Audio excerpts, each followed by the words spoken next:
Hello and welcome to Intrigue News, where we provide you with Black global news updates. Today we're going to be talking about Jacob Blake. Before we do get into the video, please do subscribe and hit the notification bell to be notified when we do post up videos. Also, we are building an army of 1 million Black vegans on our other page, Black Vegan Strong. So please do check that out on Instagram. I'll leave a link below for the Instagram page so you guys can check it out if you're interested in that. Let's get straight into this video.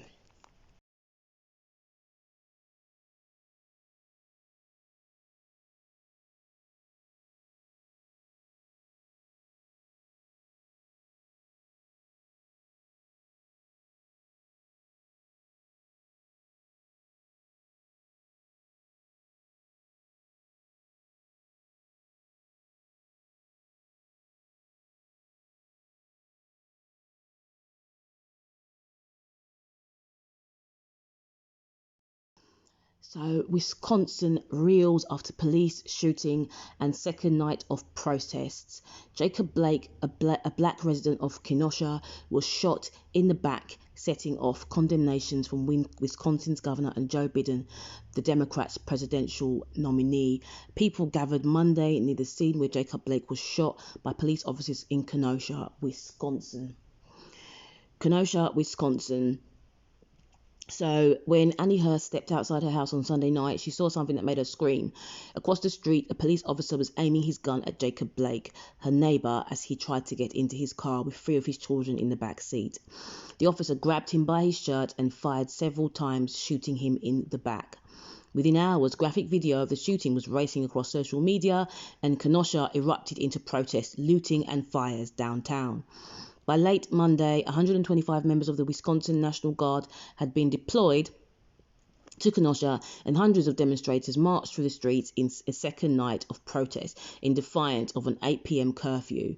Near the county courthouse, officers tried to disperse the crowd with tear gas as protesters threw water bottles and set off fireworks near a line of officers in riot gear. A furniture store was set afire and street lamps were knocked down. The scene of white police officer shooting a black man continues to occur with devastating frequency in the United States, even at the end of a summer marked by widespread protests and calls for reform after the killing of George Floyd in Minneapolis. Kenosha, a city of 100,000 that a generation ago was a car-making powerhouse, is the latest place where a police shooting left residents reeling.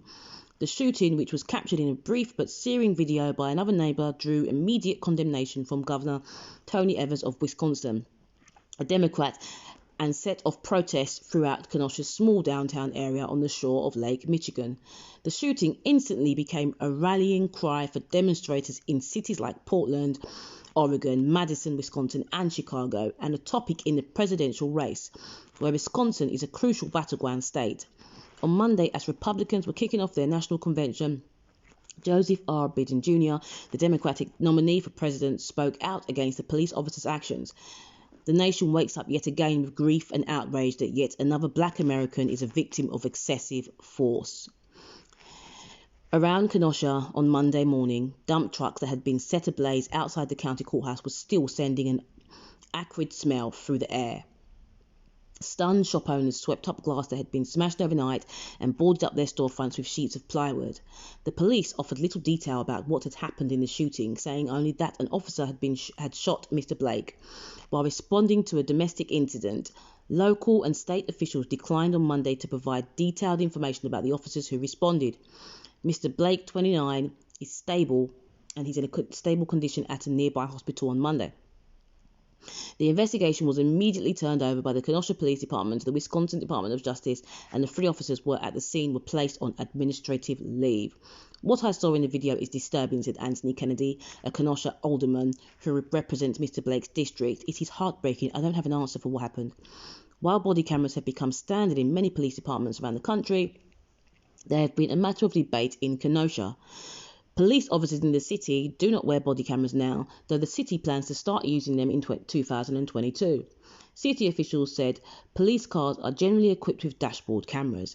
Neighbors described an ordinary Sunday afternoon that suddenly and swiftly turned violent. Shortly before the shooting, Mr. Blake, who worked as a security guard, stopped next door at the apartment of a friend, Donnell Lauderdale, Mr. Blake was carrying gifts for Mr. Lauderdale's 8-year-old son. He had a bag full of presents, Mr. Lauderdale said, standing outside his home. He's a family man. He takes good care of his kids. 3 of Mr. Blake's 6 children, 8, 5 and 3, are believed to have been in the backseat of the car when the shooting took place. Benjamin Crump, a lawyer for the family, said in an interview that he had been told that Mr. Blake was attempting to intervene in an argument between 2 women when the police arrived.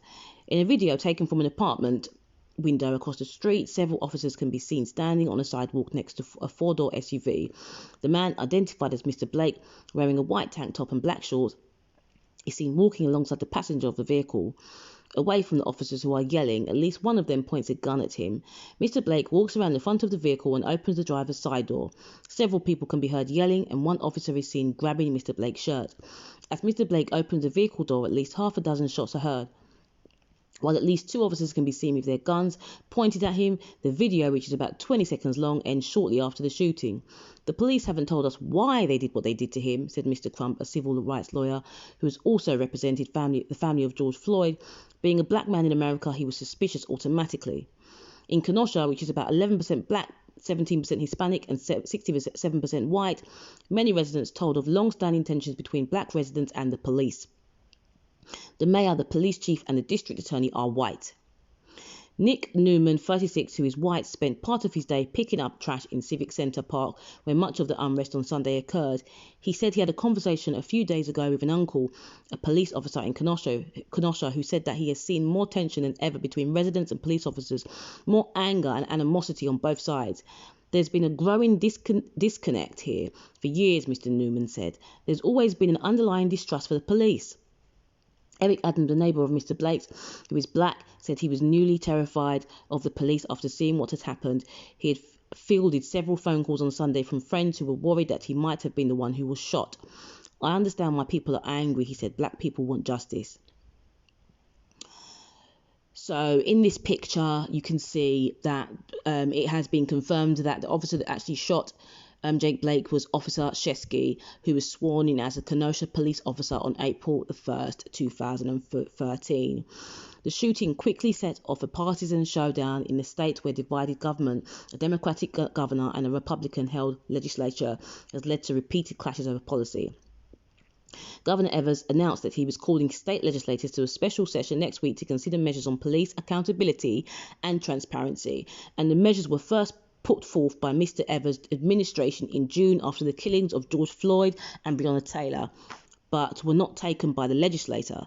This movement has touched every corner of Wisconsin, and frankly, I should not need to call a special session when people across our state, from the streets of my small hometown of Plymouth to the streets of Milwaukee, are demanding their elected leaders take action, Mr. Evers said.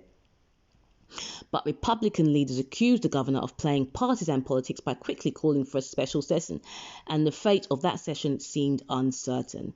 The governor is choosing to turn to politics again by dictating liberal policies that will only deepen the divisions in our state, said State Representative Robin Vos. The Republican Speaker of the State Assembly, Mr. Vos, on Monday called for a task force focused on racial disparities and police practices. The governor's proposal calls for measures including establishment of statewide standards for the use of force by law enforcement agencies, requirements for police departments to ban the use of chokeholds, and elimination of the use of no-knock warrants, a type of warrant that allows officers to enter people's homes without notice. Leave comments on what you think about this devastating event and what has recently happened, and how this just continues to be a problem, and nothing seems to be getting done to actually stop this from happening again. Thanks for listening. Please do tune in for more Black Global News. And like I said at the beginning of the video, please do check out Black Vegan Strong, our mission to build an army of 1 million Black vegans. Thank you and take care.